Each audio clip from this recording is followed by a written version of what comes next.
ধর্মকথা ৩৬৫-র আজকের পর্বে আপনাদের স্বাগত। আজকের কাহিনীর নাম অসম্ভবের শুরু সেতুবন্ধন। গত পর্বে আমরা যেখানে শেষ করেছিলাম মনে আছে তো? হনুমান ফিরে এসেছেন সীতার খবর নিয়ে। তার দেওয়া চূড়ামণি রামের হাতে, আর রামের চোখে প্রতিশোধের আগুন। লক্ষ লক্ষ বানর সেনার গর্জনে কাঁপছে পৃথিবী। তাদের লক্ষ্য একটাই, লঙ্কা। কিন্তু তাদের যাত্রার শেষে পথ আগলে দাঁড়িয়েছিল এমন এক শত্রু যার কাছে কোনো অস্ত্রই চলে না, সুবিশাল উত্তাল মহাসাগর। আর এখানেই আমরা মুখোমুখি হলাম এক বিশাল প্রতিবন্ধকের। কারণ সামনে যে সাগর, তা তো সাধারণ কোনো নদী নয়। এ হলো অনন্ত জলরাশি, যা পার হওয়ার কথা কেউ স্বপ্নেও ভাবতে পারে না। সেই লক্ষ লক্ষ যোদ্ধার বিশাল বাহিনী যখন সমুদ্রের তীরে এসে দাঁড়ালো, তাদের সব হুঙ্কার, সব তেজ যেন ওই সাগরের গর্জনের সামনে মিলিয়ে গেল। মেঘের গর্জনের মতো বিশাল বিশাল ঢেউ এসে আশ্রে পড়ছে তীরে। যতদূর চোখ যায় শুধু জল আর জল। এই অকল্পনীয় দৃশ্য দেখে বীর যোদ্ধাদের সব কোলাহল হঠাৎ করে থেমে গেল। চারিদিকে পিনপতন নীরবতা। আর সেই নীরবতা ভেঙে একটা প্রশ্নই শুধু ভেসে উঠল, যা ছিল সবার মনে। যুবরাজ অঙ্গদ বললেন, আমরা এটা পার হব কিভাবে? এই একটা প্রশ্নই যেন গোটা সেনাবাহিনীর অসহায়তাকে তুলে ধরল। কিন্তু যখন সব পথ বন্ধ হয়ে যায়, তখন দুটো জিনিসই জন্মায়। এক হলো প্রার্থনা, আর না হলে ক্রোধ। আর এখানে আমরা দুটোই দেখব।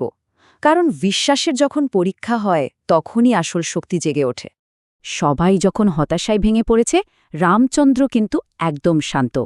তিনি এগিয়ে গেলেন সমুদ্রের তীরে, কুশাসনে বসলেন আর হাত জোর করে চোখ বন্ধ করলেন।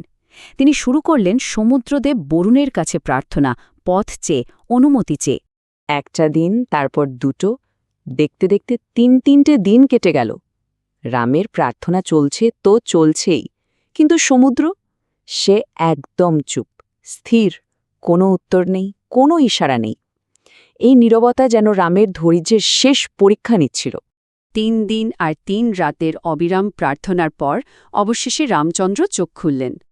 কিন্তু সেই চোখে আর প্রার্থনার স্নিগ্ধতা নেই। এখন সেখানে জ্বলছে আগুন, এমন আগুন যা গোটা সমুদ্রকে এক মুহূর্তে বাষ্প করে দিতে পারে। তার গলার স্বর শান্ত, কিন্তু তার ভেতরের প্রতিটা শব্দ যেন বজ্রপাতের মতো। তিনি বললেন, যদি সমুদ্র সম্মানের সঙ্গে পথ না দেয়, তাহলে আমি তাকে বাধ্য করব পথ দিতে। কথাটার মানে পরিষ্কার, ধৈর্যের বাঁধ ভেঙে গেছে। আর রামের এই ক্রোধের আঁচ লাগল গোটা প্রকৃতিতে। হঠাৎ করেই আকাশটা কেমন যেন কালো হয়ে গেল, বাতাস থেমে গেল। আর যে সাগর এতক্ষণ দাপট দেখাচ্ছিল, সেও যেন আসন্ন প্রলয়ের ভয়ে থরথর করে কাঁপতে শুরু করল। আর তখনই ঘটল সেই ঘটনা, যা কেউ কল্পনাও করেনি। রামের দৈব ইচ্ছার সামনে প্রকৃতির নিয়মকে হার মানতেই হল। এক কথায়, এটি ছিল দৈব ইচ্ছা আর প্রাকৃতিক নিয়মের এক সংঘাত। অবশেষে উত্তাল ঢেউয়ের বুক চিরে মণিমুক্তাখচিত মুকুট মাথায় দিয়ে স্বয়ং সমুদ্রদেব বরুণ উঠে এলেন, তার চোখে সম্মান আর ভয় মেশানো এক অদ্ভুত দৃষ্টি। তিনি হাত জোর করে বললেন, হে রঘুনন্দন, আমার নীরবতার জন্য আমায় ক্ষমা করুন। আমি তো প্রকৃতির নিয়ম ভাঙতে পারি না, তাতে সৃষ্টি ধ্বংস হয়ে যাবে। কিন্তু একটা উপায় আছে। একটা উপায়? কি সেই উপায় যা এই অসম্ভবকে সম্ভব করতে পারে? এখান থেকেই শুরু হলো সেই অবিশ্বাস্য সমাধান, যা এক দৈব উপহারের মাধ্যমে সামনে এলো। বরুণের কথা ছিল একদম পরিষ্কার। একদিকে প্রকৃতির নিয়ম, যা ভাঙা যাবে না, আর অন্যদিকে সেই নিয়মকে মেনে একটা নতুন পথ তৈরি করা, মানে একটা সেতু নির্মাণ করা। কিন্তু কিভাবে? বরুণই সেই রহস্যের সমাধান করলেন। বললেন, আপনার সেনাদলেই তো আছেন দেবশিল্পী বিশ্বকর্মার পুত্র নল।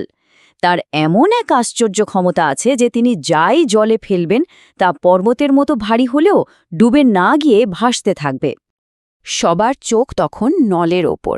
তিনি এগিয়ে এসে রামকে প্রণাম করে আত্মবিশ্বাসের সঙ্গে বললেন, প্রভু, সমুদ্রদেব ঠিকই বলেছেন, আমার কাছে এই মহাসাগরের ওপর সেতু তৈরি করার শক্তি আছে।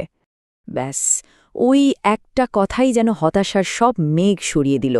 সঙ্গে সঙ্গে শুরু হয়ে গেল মানব ইতিহাসের অন্যতম সেরা নির্মাণযোগ্য, যেখানে গোটা সেনাবাহিনী এক হয়ে নামল সেই অসম্ভবকে সম্ভব করার কাজে। হুকুম পাওয়ার সঙ্গে সঙ্গে লক্ষ লক্ষ বানর সেনা কাজে লেগে পড়ল।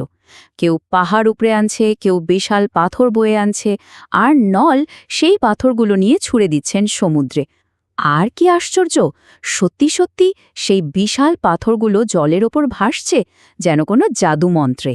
দিন যায়, রাত যায়, আর সেই সেতুটাও একটু একটু করে এগোতে থাকে সাগরের বুক চিরে, সোজা লঙ্কার দিকে, যুদ্ধের দিকে, আর তার চেয়েও বড় কথা, নিয়তির দিকে। আসলে এটা তো শুধু একটা পাথরের সেতু ছিল না, এটা ছিল বিশ্বাস, সংকল্প আর ভালোবাসা দিয়ে গড়া নিয়তির সেতু। কিন্তু প্রশ্ন হল, এই সেতু বেয়ে বানর সেনারা কি আদৌ পৌঁছাতে পারবে লঙ্কায়?